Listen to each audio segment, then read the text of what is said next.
কত দাম? আব্বু এক সেকেন্ডও দেরি না করে বলেছিল অফিসে এক কলিগের জন্য কিনেছি। আম্মু শুধু মাথা নেড়েছিল, কিচ্ছু বলেনি। বিশ্ববিদ্যালয়ে পড়ার সময় একবার ছুটিতে বাসায় এসে দেখি আম্মুর রুমে তালা লাগানো। আব্বু ড্রয়িং রুমের পাশে ছোট ঘরে ঘুমায়। আমি অবাক হয়ে জিজ্ঞেস করলাম কি হয়েছে। আম্মু হেসে বলল, বয়স হয়েছে মা, এখন আলাদা থাকতে শান্তি লাগে। লীলা চাকরি পেল আব্বুর পরিচয়ে, নিহা ভালো কলেজে ভর্তি হলো আব্বুর তদবিরে। সবাই বলতো মতিন সাহেব না থাকলে ওদের পরিবার দাঁড়াইতে পারতো না। আম্মু প্রতিবারই মাথা নেড়ে সহমত হতো। একদিন খালামণি মজা করে বলেছিল, তোর জামাই তো দেখে ওদের আসল অভিভাবক। আম্মু সেদিন হেসে বলেছিল, ওর মনটা খুব নরম। এই কথা বলতে বলতেই সে আব্বুর জন্য একটা সোয়েটার বুনেছিল 3 মাস ধরে। শীত শেষ হয়ে গেল, আব্বু একদিনও সোয়েটার পরেনি, বলেছিল ডিজাইনটা পুরনো। আম্মু কোনো রাগ করেনি, চুপচাপ পুরো সোয়েটার খুলে আবার উলগুলো গুটিয়ে রেখেছিল।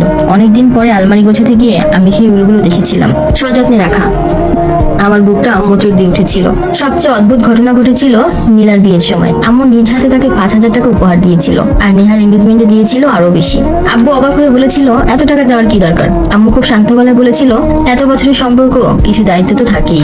ঠিক তখনই আব্বুর ফোনে মেসেজ আসে, স্ক্রিনে ভেসে উঠেছিল, আব্বু কালকে পর্দা কিনতে যাব, তুমি না গেলে কিছুই পছন্দ হয় না। আম্মু ফোনটা হাতে নিয়ে কয়েক সেকেন্ড তাকিয়েছিল, তারপর খুব স্বাভাবিকভাবে আব্বুর হাতে ফোনটা দিয়ে বলেছিল, তোমার মেয়ে ডাকছে। আব্বুর মুখের রং মুহূর্তেই বদলে গিয়েছিল। কিছু বলতে চাচ্ছিল, কিন্তু ইতিমধ্যে আম্মু রান্নাঘরে চলে গেছে। সেদিন আম্মু এত আয়োজন করে রাতের খাবার বানিয়েছিল যেন মনে হচ্ছিল বাসায় ঈদ। গরুর রেজালা, কাচ্চি, চিংড়ি মালাইকারি, পোলাও। কিন্তু আব্বু ঠিক মতো খেতেই পারেনি। আম্মু বারবার বলছিল, খাও না, তোমাকে কেমন শুকনো লাগছে। তার মুখে হাসি ছিল। আমি এতদিনে ভাবতাম আম্মু হয়তো সব মেনে নিয়েছে, হয়তো সে কিছু বুঝেই না, অথচ বুঝে চোখ বন্ধ করে আছে। কিন্তু আমি ভুলছিলাম। সবকিছু পরিষ্কার হয়ে গেল আম্মুর 50তম জন্মদিনে। সেদিন আম্মু পুরো বাসা সাজিয়েছিল নিজের হাতে। আত্মীয় স্বজন, প্রতিবেশী, আব্বুর অফিসের মানুষ সবাইকে দাওয়াত দিয়েছিল, এমনকি সেলিনা আন্টি এবং তার 2 মেয়েকেও। আম্মুকে সেদিন অদ্ভুত সুন্দর লাগছিল, গাঢ় নীল শাড়ি, মাথায় খোপা, ঠোঁটে হালকা লিপস্টিক। আব্বুও অনেক খুশি ছিল, তার মুখে সেই তৃপ্তির হাসি, যেন সে জীবনের সবচেয়ে বড় যুদ্ধ জিতে গেছে। 2টা পরিবার, 25 বছরের গোপন সম্পর্ক।